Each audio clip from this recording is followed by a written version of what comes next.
Donc aujourd'hui, on a choisi de faire un focus sur la filière hydrogène, qui est une filière importante, surtout sur notre région Occitanie, qui, comme vous le savez, donc, se veut être la première région européenne à énergie positive d'ici à 2050. Et ça passe notamment par le développement des ENR de façon générale, mais aussi par le développement de cette filière hydrogène. Et c'est la raison pour laquelle elle a mis en place un plan hydrogène vert, on en parlera un peu plus tard, ainsi qu'un programme, IDEO, qui est managé donc, par ADOC. Donc, c'est aussi une région qui fait partie des fameux corridors hydrogène européens, qui est là pour faire une interconnexion entre les États membres.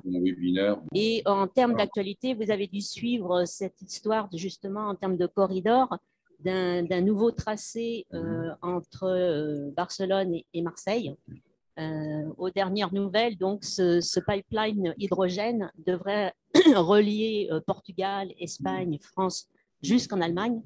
Bon, je te laisse parce que et ça démarre, il parle constituer un des plus gros pipelines hydrogène. Donc, c'est plutôt une bonne nouvelle. Si tu veux. Très bien, Alex. À tout à donc, l'heure. sans prendre plus de temps, je vais laisser la parole à Stéphane Arnoux, qui est notre délégué régional Occitanie France Hydrogène, qui va vous présenter ce que fait France Hydrogène. Puis, Benjamin Fèvre vous expliquera ce qu'il y a dans le programme IDEO mandaté par la région. Et on terminera par un retour d'expérience sur un projet HEDOC par l'entreprise ETE, européenne de traitement des eaux. Donc, Stéphane, je te laisse la parole. Merci, bonjour à tous. Donc, Stéphane Arnoux, délégué régional France Hydrogène. Et je suis aussi directeur général de la société IDOC qui va construire l'usine d'hydrogène, de production d'hydrogène sur Port-la-Nouvelle. Et je travaille aussi pour le groupe CARE. Et je suis le directeur du pôle ingénierie et procédés hydrogène. Donc voilà, je vais vous présenter rapidement, parce que le temps nous est compté, les actions de l'association France Hydrogène. Donc, ce qu'Isabelle n'a pas mentionné, c'est que France Hydrogène en Occitanie, nous avons donc un délégué régional qui, je suis le représentant, et puis surtout 4 adjoints qui font partie du bureau. Et l'intérêt, c'est que aussi nous travaillons avec le pôle de compétitivité d'Herbie, qui fait partie, qui est membre du bureau de France Hydrogène en Occitanie, et qui permet aussi, et travaille aussi avec la région Occitanie ADOC, et avec un support de la filiale IDEO. Donc, France Hydrogène, rapidement, alors je vais essayer de voir si ça fonctionne. Donc, rapidement, en France, je pense que vous avez tous suivi qu'il y a une vraie actualité hydrogène. L'hydrogène, il y a 5 ans, était quasiment l'histoire de chercheurs et de, on va dire, farfelus, tout en respectant les farfelus dont je fais partie, qui croyaient en l'hydrogène depuis très longtemps. Et donc là, il y a une accélération qui a commencé en 2016. Et la région Occitanie s'est inscrite dans ce sujet dès 2016 pour répondre aux premiers appels à projets, premiers AMI portés par l'État. La petite histoire, c'est que l'État attendait 3 à 4 projets et se retrouvait avec une centaine de projets. Et donc là, il y a une prise de conscience au niveau de l'État français qu'il y avait un vrai engouement et une vraie stratégie possible pour l'hydrogène en France. Résultat, aujourd'hui, la région Occitanie, et je pense que Benjamin reviendra un petit peu sur le sujet, a une stratégie hydrogène très claire et très appréciée. Et on peut dire aussi que c'est l'une des régions la plus structurée et la mieux structurée sur cette filière. Et aujourd'hui, voilà, on a eu un plan Hulot qui était à 150 millions il y a 4-5 ans. On parle maintenant en milliards à travers la France et à travers l'Europe. Donc la France, c'est 9 milliards.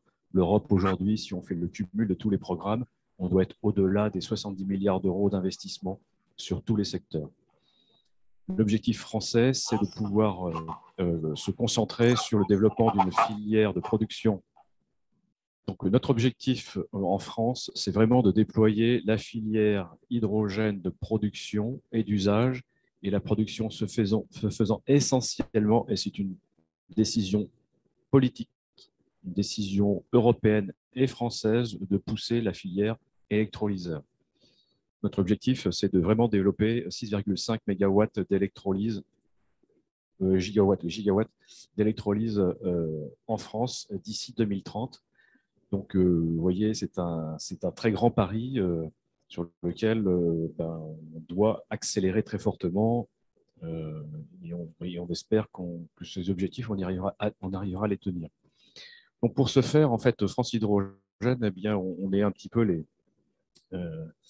les animateurs de cette filière au niveau France, au niveau européen, avec des objectifs aussi de décarbonation qui s'ajoutent et qui viennent s'ajouter à l'électrification de la société et enfin, de la nouvelle société dans laquelle nous voulons vivre, éviter toute émission de carbone superflue à travers toutes nos activités industrielles, de transport, tertiaire, enfin, dans le monde dans lequel nous vivons. Les objectifs, hein, je veux juste rappeler, aujourd'hui, on a moins d'1 million de tonnes d'hydrogène consommées.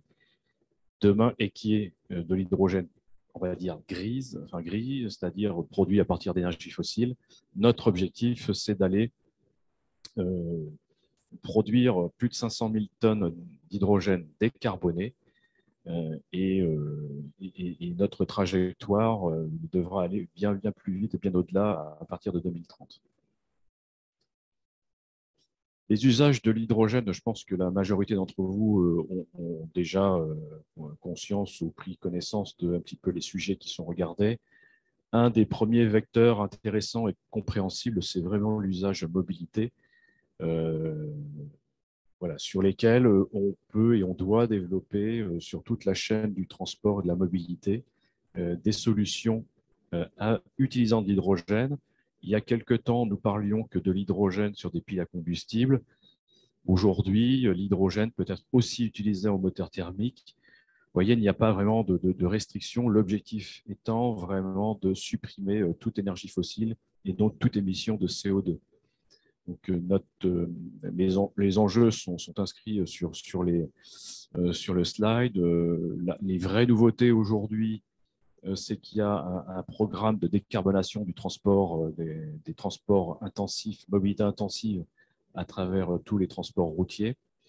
Et les grandes nouveautés, c'est maintenant tout ce qui est transport maritime, où l'hydrogène commence à être une des solutions. Mais au-delà de ça, l'hydrogène va servir aussi à faire des carburants de synthèse, que ce soit du méthanol ou que ce soit du kérosène ou autres produits à partir d'hydrogène en récupérant du CO2 de sites industriels. C'est la dernière, on va dire, évolution ou révolution pour les usages d'hydrogène. Et c'est là où la région Occitanie doit vraiment accélérer, puisque actuellement on est vraiment sur l'Occitanie et sur la France aussi, très focalisé sur la mobilité. D'autres exemples où on utilise l'hydrogène, donc il n'y a plus de limite, on peut aussi maintenant utiliser l'hydrogène en énergie, surtout sur des sites isolés, où on peut produire de l'électricité à partir d'hydrogène, soit à partir de groupes électrogènes traditionnels à moteur, ou avec des piles à combustible. Et évidemment, cette électricité pour alimenter les électrolyseurs, donc pour produire l'hydrogène, sera de préférence de sources d'énergie renouvelable, voire la spécificité française décarbonée, donc de sources nucléaires. Sachant que les deux sources de production d'électricité sont maintenant intégrées dans notre mix énergétique. L'objectif étant toujours de supprimer l'usage des combustibles fossiles pour produire de l'électricité. Un des vrais enjeux, et je pense qu'on y reviendra aussi avec IDEO, c'est que nous sommes une nouvelle filière industrielle sur laquelle on doit se développer. Et pour se développer, il faut des ressources. Et pour des ressources, il faut aussi faire de la formation. Donc, en Occitanie, je vais faire un petit focus sur l'Occitanie. On travaille avec la région, avec l'éducation nationale pour vraiment développer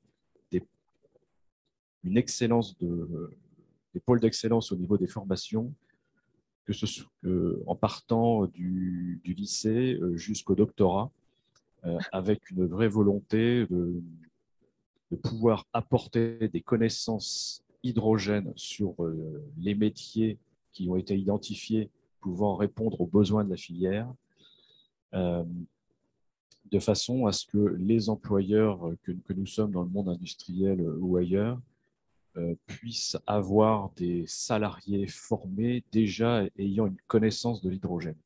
Et ça, pour nous, c'est très important puisque ça nous fait gagner du temps lorsqu'on recrute des collaborateurs, mais aussi pour la filière académique, ça permet que l'Occitanie, la région Occitanie, devienne une des régions, voire la région de formation hydrogène. Et petit rappel, la région Occitanie a gagné un appel à projet porté par l'État, un AMI, avec un programme Génio. Génio, qui est acronyme qui veut dire Génération Hydrogène en Occitanie. Donc là, c'est tout un sujet qui est en plein développement et dont France Hydrogène est partie prenante pour aider, accompagner et faire la pédagogie, parce que ça fait partie aussi de notre rôle, pour pouvoir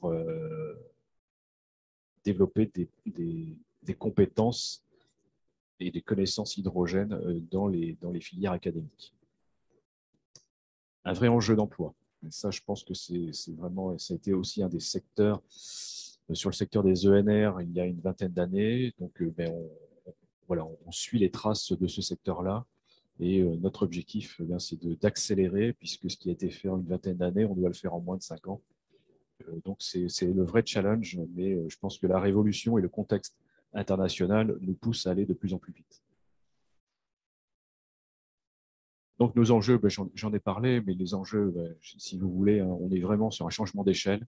Donc, on doit produire l'hydrogène de façon massive, qui doit adresser tous les secteurs d'activité, là où on peut mettre de l'hydrogène, mais l'hydrogène n'est pas la solution miracle.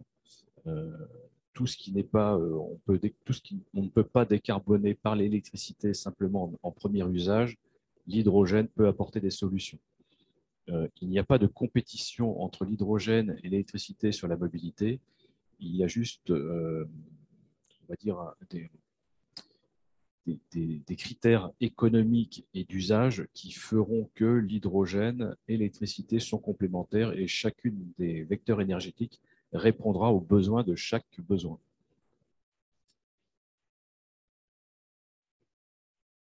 Notre organisation aujourd'hui, rapidement, enfin, je vous laisse découvrir le slide, mais notre objectif, c'est vraiment nous sommes une association très ouverte, donc on a des industriels évidemment, des institutionnels, des régions, des laboratoires de recherche, des indépendants, et tout ce monde de l'hydrogène aujourd'hui, ça représente chez France Hydrogène environ plus de 500 membres, avec une accélération sur ces 2 dernières années, sachant qu'il y a 2 ans, on devait être 200 membres. Donc, on a une croissance très forte, ça veut dire une appétence, ça veut dire qu'aujourd'hui, les milieux économiques et aussi académiques basculent dans ce monde de l'hydrogène qui était très peu connu jusqu'à présent, ou qui n'était que l'histoire d'experts pour promouvoir ce vecteur énergétique. Notre organisation en France, pour gérer notre croissance, on a mis en place maintenant, il y a 2 ans, des délégations régionales sur tout le territoire français. On regarde aussi pour déployer des délégations au niveau des départements d'outre-mer, ultramarins. Donc ça, voilà, je pense que l'hydrogène est partout sur le territoire et l'objectif de France Hydrogène, c'est de rendre accessible l'hydrogène sur tous les points du territoire. Un vrai challenge, et c'est pour ça aussi que nous nous mobilisons pour transporter l'hydrogène par canalisation. Nous mobilisons pour participer à un maillage dans l'hydrogène, ce qu'on appelle une dorsale européenne, à l'instar de ce qui se fait sur le gaz naturel. Mais aujourd'hui, on ne parle plus de mélange entre l'hydrogène et le gaz naturel, mais on parle de canalisation hydrogène dédiée 100%, dont ce qui a fait l'actualité et ce qui fait l'actualité aujourd'hui sur l'Occitanie, avec le raccordement Espagne, Barcelone, Marseille, appelé alors le barrage de Med maintenant. Et la mobilisation de la filière a fait que cette canalisation devait être, dans un premier temps, gaz naturel puis hydrogène. Aujourd'hui, elle est 100% hydrogène. Et la région, la délégation, les industriels se mobilisent pour que le tracé n'oublie pas l'Occitanie et qu'on puisse avoir une connexion qui pourrait arriver sur Port-la-Nouvelle et continuer à réfléchir sur un maillage régional qui irait de Perpignan-Nîmes, Perpignan-Nîmes, passant par Narbonne, remontant sur Toulouse, et puis continuant sa course sur la Nouvelle-Aquitaine, de façon à ce qu'on puisse alimenter et irriguer tous les sites industriels de grande capacité. Et l'objectif d'avoir un maillage, d'avoir un pipe, des canalisations d'hydrogène de grande capacité, c'est aussi de pouvoir mailler les usines de production entre elles et évidemment de se secourir lorsqu'il y a des sujets de maintenance sur des usines industrielles. Et l'objectif, c'est de ne pas de continuer d'avoir une continuité de fourniture d'hydrogène au même titre que nous l'avons aujourd'hui sur le gaz naturel. Donc là, c'est les enjeux des 10 à 15 prochaines années. Et notre délégation et la région se mobilisent pour déployer tous les secteurs d'activité de production d'hydrogène. Là, vous voyez, j'ai fait cette présentation, j'ai repris une présentation de fin d'année dernière. On était 450 et aujourd'hui, on est plus de 500, 550. C'est une croissance assez phénoménale qu'on a un peu de mal même à suivre. Et donc, on a sur tous les maillons de la chaîne hydrogène, en partant de la production d'électrons jusqu'à l'usage, eh bien, on a un certain nombre d'acteurs, qu'ils soient de grandes entreprises, de PME ou d'indépendants, qui se positionnent et qui sont membres de France Hydrogène. Et notre objectif commun étant de développer une nouvelle filière. La présentation sera évidemment partagée, donc je vous laisserai le temps que vous puissiez un petit peu regarder qui est déjà intégré à notre association. Et puis aussi, vous avez un site France Hydrogène sur lequel vous pouvez, sans être membre, vous avoir accès à un certain nombre d'informations. C'est mon téléphone qui sonne. Donc, on suit tous les secteurs d'activité. Petit focus reprise pour terminer sur la délégation France Hydrogène. Donc, moi, je suis délégué régional et je suis accompagné d'adjoints puisqu'un délégué régional ne peut pas tout faire et ce n'est pas l'objectif. Donc, on essaye de se répartir le territoire avec Nicolas Hazan, Nicolas Gérez, Vincent Lemaire. Et puis tout à l'heure, nous allons avoir une première réunion pour désigner le 4e délégué régional adjoint qui aide et donc les acteurs qui sont délégués régionaux ou délégués régional adjoints, eux ont mandat en fait pour parler de la filière hydrogène sur des événements comme aujourd'hui ou sur des événements presse ou faire des présentations sur des salons ou des conférences. Voilà, c'est un petit peu notre objectif. Et puis, on est, comme ce que je disais en introduction, appuyé par Benjamin Fèvre, ici présent, qui fait partie d'ADOC et d'IDEO, animateur de la filière hydrogène en Occitanie. Et puis, du pôle des systèmes énergétiques, le pôle d'Herbie. Et je remercie aussi le pôle d'Herbie de nous accueillir, de pouvoir nous présenter aujourd'hui. Alors, j'espère que je ne suis pas trop long. Voilà.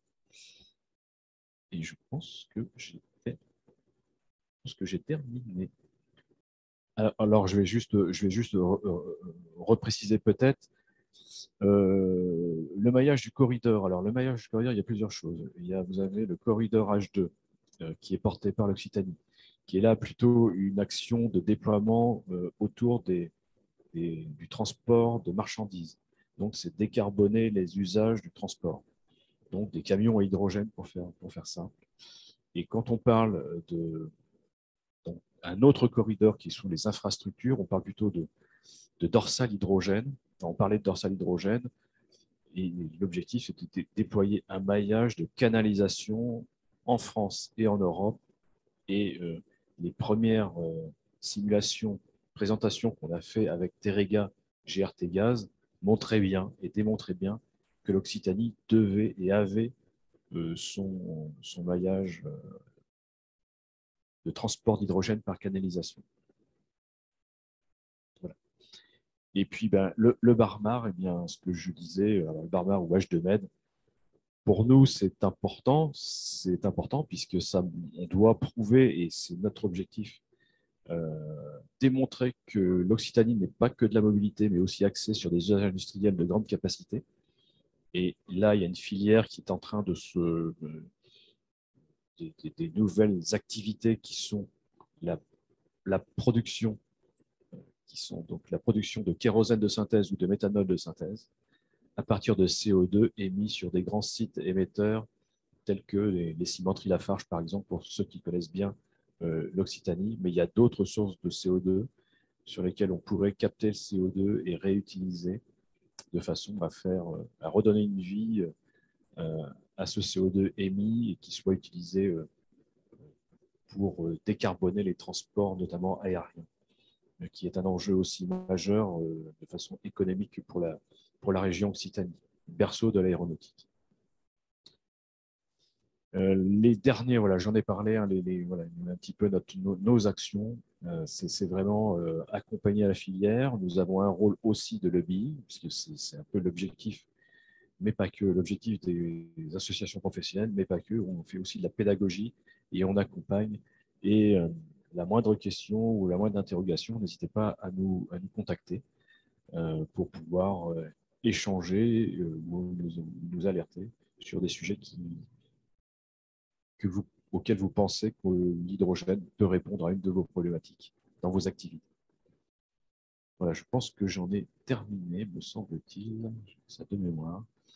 Voilà, donc je vous remercie. Et puis je vais peut-être repasser la parole à Isabelle.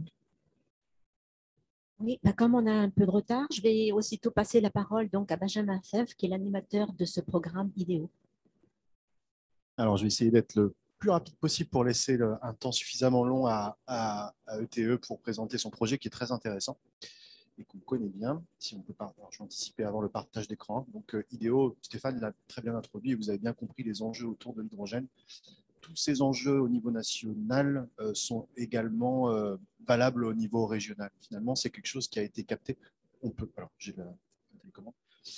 C'est quelque chose qui a été capté en Occitanie dès 2016, où une étude stratégique a été menée à l'échelle des territoires fusionnés à l'époque. Hein, c'était pendant la fusion des régions, je crois. Et donc qui a permis d'évaluer le potentiel de la région sur le domaine. Et il est multiple, ce potentiel, et il répond, enfin, c'est en écho avec les grands enjeux de la filière.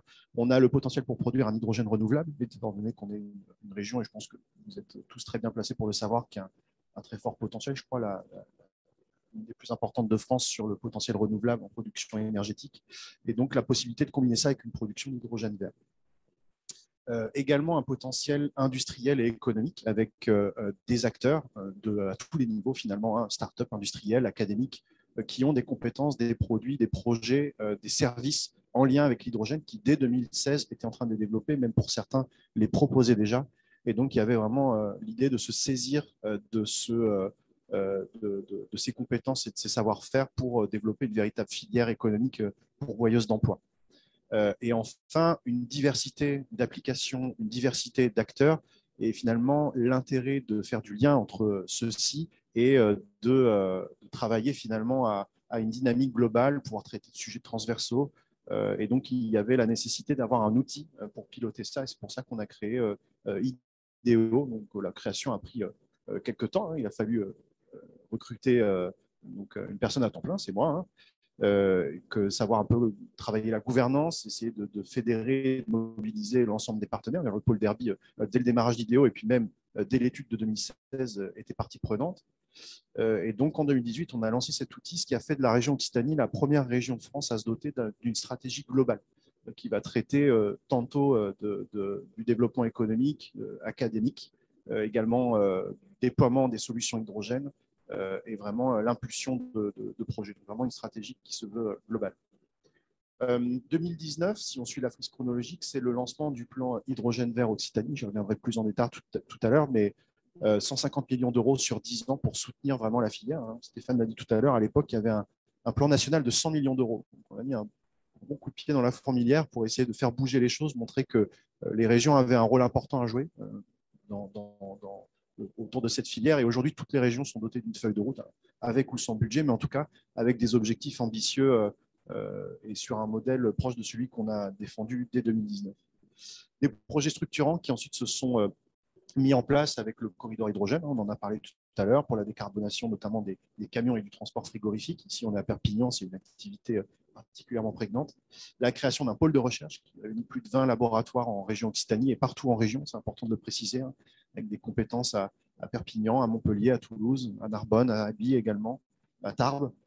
Et donc, la réunion de tous ces laboratoires autour d'une même casquette pour porter des travaux en commun et mener leurs travaux en cohérence. Et enfin, et Stéphane l'a également précisé tout à l'heure, Génération Hydrogène Occitanie, un projet qui a obtenu une aide de l'État via l'AMI Compétences et Métiers d'avenir de France 2030 pour développer une filière de formation dédiée à l'hydrogène. Voilà un peu pour la frise chronologique et pour vous montrer les grandes actions qui ont eu lieu durant toutes ces années et vous montrer que l'hydrogène, ce n'est pas un sujet nouveau sur notre territoire et qu'on a des atouts et une stratégie globale associée. Les 150 millions d'euros, donc le plan hydrogène vert qui a été lancé en 2019, vous voyez ici les principales actions. L'idée, c'est de soutenir, pour faire très rapidement, de soutenir autant le développement des technologies que leur premier déploiement et leur déploiement d'une manière générale, avec des objectifs donc à impulser finalement le développement de ces technologies et à aider à leur déploiement partout où on est capable d'avoir un levier d'action. Donc ça peut être quand nous, on est le donneur d'ordre, comme sur les trains, sur les autocars, sur les bateaux. La région elle est armateur d'une flotte. Et ça, c'est vraiment notre stratégie pour le soutien aux usages notamment. On est capable également, avec un outil qui est l'AREC, l'Agence régionale énergie-climat, d'investir dans des sociétés de projet pour développer des infrastructures et de participer dans le capital de sociétés de projet. Ça, c'est un autre axe. Soutenir les écosystèmes. On a lancé en même temps que l'ADEME, d'ailleurs les deux sont compatibles, des appels à projets équivalents pour soutenir le développement d'infrastructures qui réunissent production, distribution, usage dans un même périmètre géographique. Se positionner comme région leader au niveau européen, on implique notamment Occitanie et Europe dans ces travaux-là et ça a permis aussi l'émergence du projet Corridor H2 qui se veut européen. Et enfin, l'anticipation des métiers et des besoins en compétences avec, vous voyez, quelques objectifs, je pense que je ne vais pas vous les détailler, vous les avez sous les yeux en termes de déploiement de stations pour distribuer l'hydrogène, de nombre de véhicules et d'unités de production massives, centralisées, qui vont pouvoir alimenter ce réseau de stations. Voilà un peu pour la stratégie telle qu'elle a été définie en 2019 et mise à jour, en fait. On est vraiment sur une troisième phase qui aujourd'hui se concentre très fortement sur la logistique de l'hydrogène et les usages de l'hydrogène, qui sont vraiment un point important et qui peut être un vrai frein si on ne les anticipe pas et on ne les accélère pas. Bon, côté projet, j'en ai parlé rapidement, les trains. On s'engage sur 3 rames sur la ligne Toulouse-Montréal-Luchon qui seront mis en service en 2025. La drague à hydrogène, c'est une drague qui fonctionne de manière hybride sur les ports de Port-la-Nouvelle et le port de Sète pour l'entretien des fonds du port, et qui fonctionnera de manière hybride et qui sera mis à l'eau dès cette année. Les autocars, également pour cette année, 15 autocars rétrofités par l'entreprise Safra qui permet de créer un usage assez conséquent sur le territoire du Tarn notamment. Le corridor hydrogène, pour le détailler, c'est donc un investissement total de 110 millions d'euros. On est soutenu quasiment pour la moitié par l'Union européenne et la Banque européenne d'investissement. Et les chiffres clés, c'est 2 unités massives de production, une à l'est, une à l'ouest. Et d'ailleurs, côté est, c'est IDOC qui a été sélectionné durant notre appel à projet à Port-la-Nouvelle. 7 stations de distribution directement raccordées au réseau autoroutier et à proximité de centres logistiques majeurs régionaux. Et enfin, un nombre de camions. L'objectif à atteindre, c'est 40 poids lourds et plus de 60 unités frigorifiques pour camions. Mais dans la réalité, c'est un réseau de stations qui va participer au maillage et qui aidera finalement à d'autres usages que ceux des camions et des remorques frigorifiques, notamment les autocars ou pourquoi pas les flottes d'une agglomération. Quelques projets aussi en tant qu'investisseur cette fois-ci et non en tant qu'usager dans Highport, la station de l'aéroport de Toulouse-Blagnac, La suivante sera celle de Tarbes-Lourdes-Pyrénées, qui est actuellement en fonctionnement, avec des autobus, cette fois-ci, qui tournent sur l'aéroport, et une station qui n'est pas encore pleinement opérationnelle. Il manque notamment la distribution en 700 bars qui doit être encore installée avant qu'on puisse faire l'inauguration. IDOC, donc présenté par son directeur Stéphane Arnoux, qui est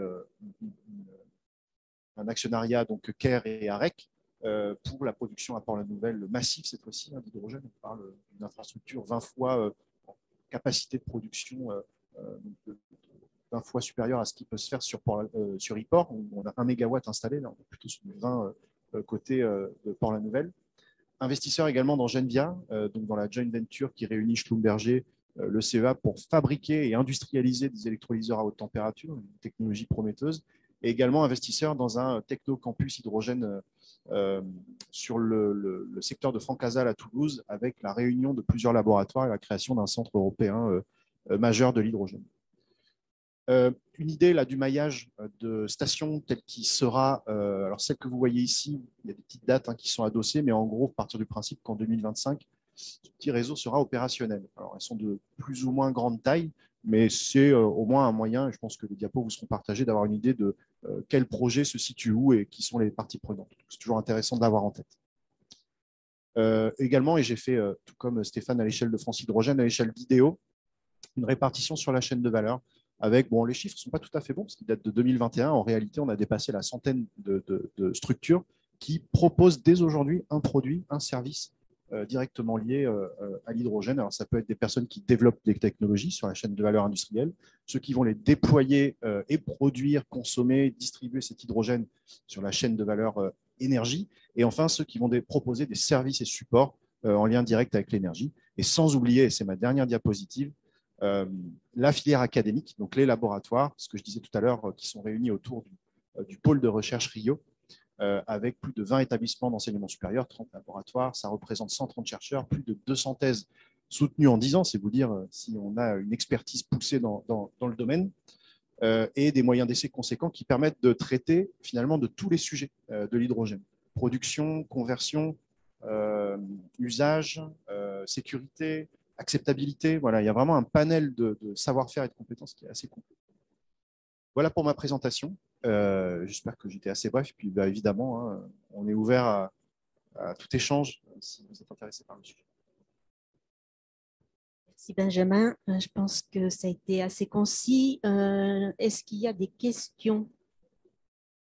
Je n'ai pas vu dans le chat. Donc apparemment tout est clair. De toute façon, on vous fera suivre donc, les présentations. Donc, on va clôturer par l'expérience du projet HEDOC de ETE qui sera présenté donc, par David Lhomme qui est en ligne. David? Oui, bonjour. Donc, je me présente, David Lhomme, je suis directeur de l'innovation dans l'entreprise européenne de traitement des eaux qui est basée à Saint-Laurent-la-Salanque et avec un établissement à Port-la-Nouvelle depuis très longtemps, depuis les années 80. On est présent sur le site de Port-la-Nouvelle auprès des gaziers pour tout ce qui est chaudronnerie, tuyauterie. Voilà.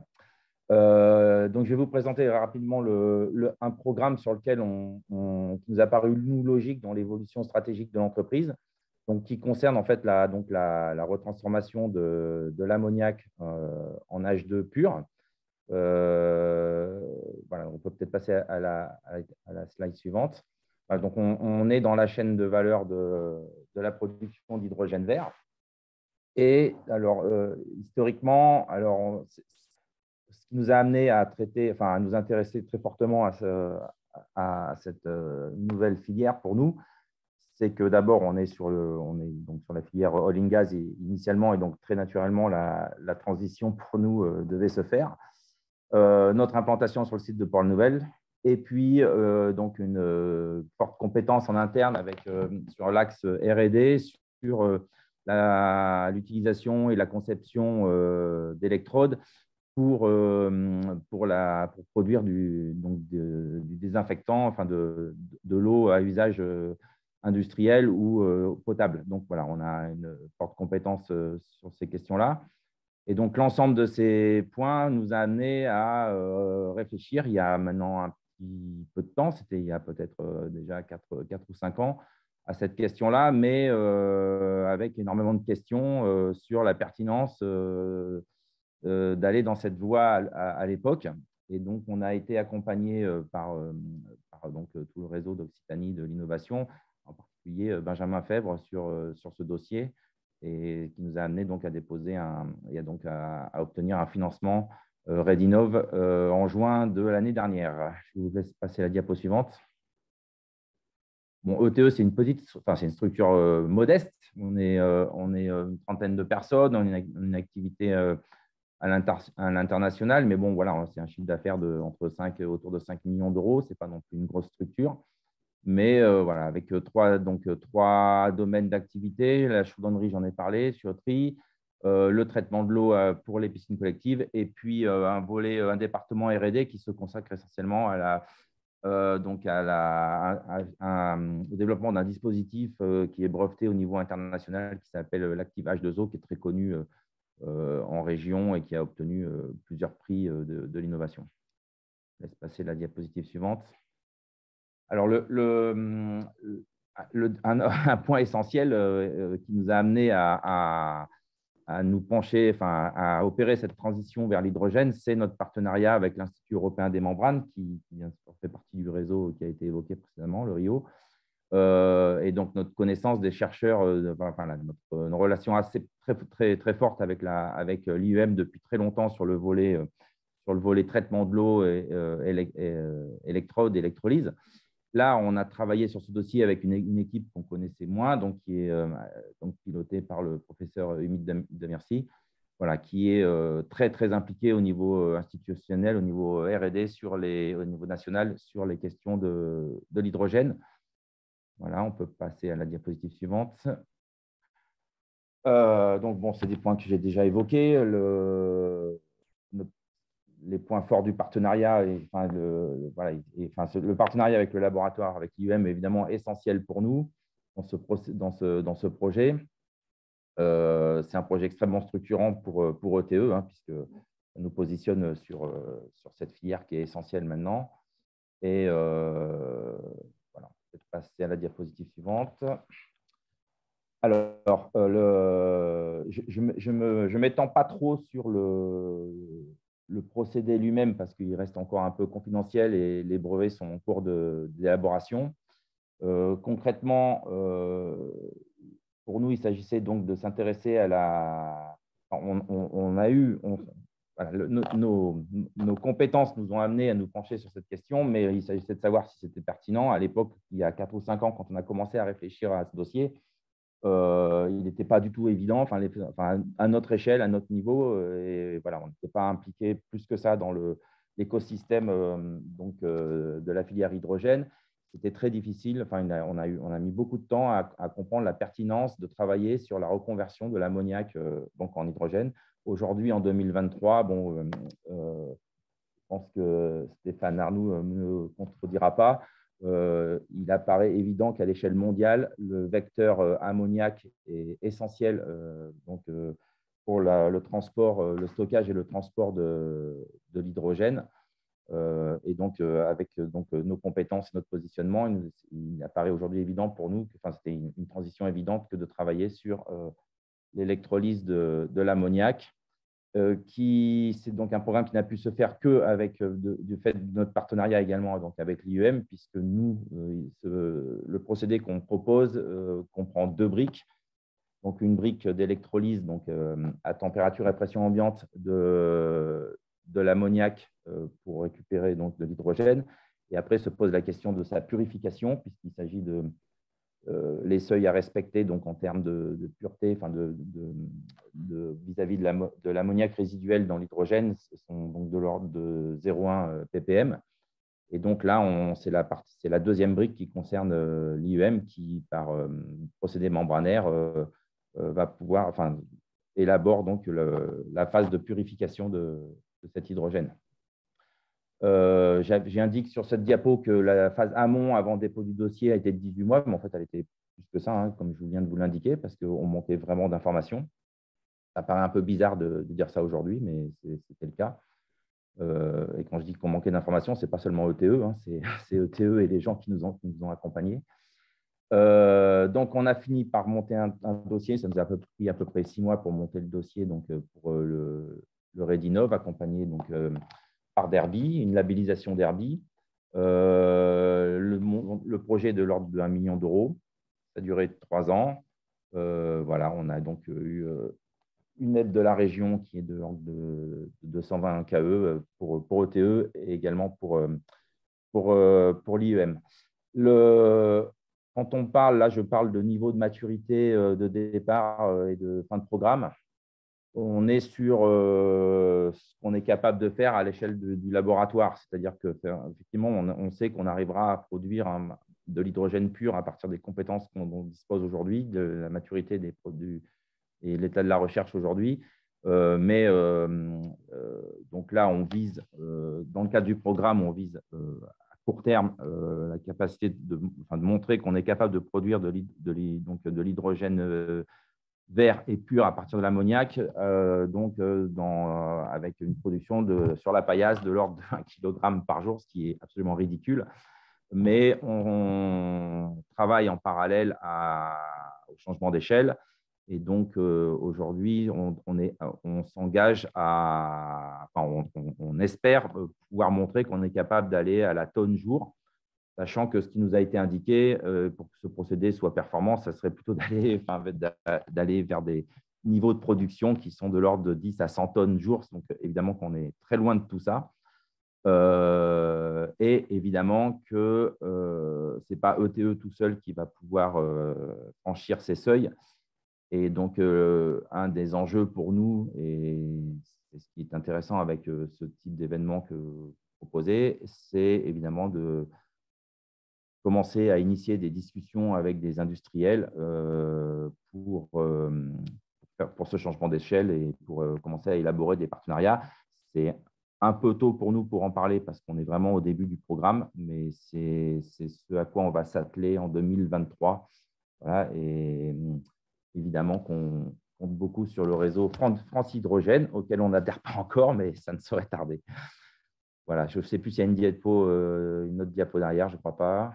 Oui, les enjeux stratégiques. Bon, écoutez, j'ai à peu près tout dit. ETE est membre d'IDEO, évidemment. Également, ETE se positionne sur la filière éolien flottant, donc on est membre de Windhoek. Voilà, et pour le reste, je crois que j'ai à peu près tout dit. Je crois que c'était la dernière diapo.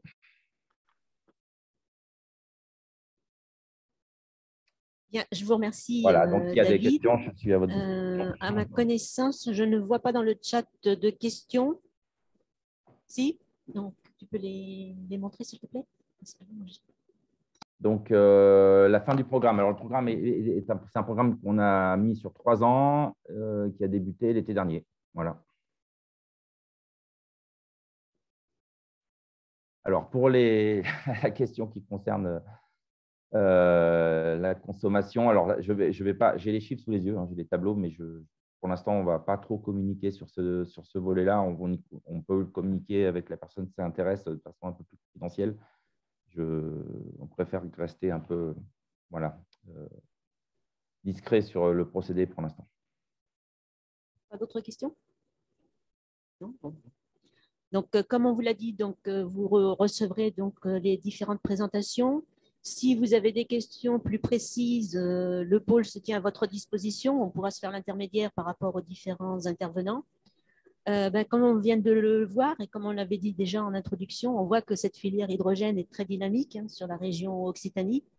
On est également dans un contexte extrêmement favorable, je dirais, de par les politiques européennes comme les politiques nationales, avec notamment cette fameuse loi d'accélération des ENR et puis également le projet de loi sur l'industrie verte qui est en préparation. Donc, il n'y a plus qu'à. Isabelle? Donc, je vous souhaite… Pardon? Isabelle? Oui, c'est Claude Bompard. Oui, bonjour Claude. Bonjour. Oui. Oui. Je voulais juste faire petite information, un petit commentaire. GRDF a ouvert hier un appel à projet qui porte le même nom que celui de l'ADEME ZIBAC zone industrielle bas carbone, qui est ouvert jusqu'à fin avril de mémoire, qui est disponible sur le site de GRDF, mais je vous ferai passer les coordonnées. L'idée est de détecter éventuellement des consortiums, des territoires sur lesquels GRDF serait prêt à accompagner la candidature dans le cadre de la dernière tranche du ZIBAC officiel de l'ADEME. Et sur des réflexions qui peuvent bien entendu intégrer la partie hydrogène. C'est pour ça que j'en parle. Sachant que de la même manière que Teréga en termes de gestionnaire de réseau gaz sur les infrastructures de transport, GRDF se positionne sur les réseaux de distribution spécifiques hydrogène, dans l'option de ce que Stéphane Arnoux a dit tout à l'heure. On n'abandonne pas totalement, mais on met un peu de côté l'hydrogène en mélange pour privilégier l'hydrogène pur dans les réseaux de distribution. Et pourquoi je fais l'annonce, c'est que si sur des portions de territoire, il peut y avoir un intérêt pour mettre en relation un site de production d'hydrogène avec un usage d'hydrogène fait par canalisation, et canalisation plutôt de type distribution avec une relative proximité, GRDF est intéressé pour trouver quelques sites tests en France. Et cet appel à projet est doté de 500 kg €, alors ce n'est pas énorme, mais qui serait potentiellement réparti sur 3-4 lauréats qui seraient retenus au niveau national. Voilà, donc j'en ai profité pour faire cette petite publicité. Si certains sont intéressés, n'hésitez pas à revenir vers moi et je vous ferai passer à Derby. J'ai eu les liens sur le site et sur le cahier des charges hier de cet appel à projet. Voilà. D'accord. Merci Claude pour cette information. On pourra également se faire le relais si certains d'entre vous sont intéressés. Et je vous propose de clôturer l'événement, le webinaire, puisqu'on a pris quand même un petit peu de retard. Et donc, je vous souhaite à tous une bonne journée et à très bientôt. Au revoir. Au revoir.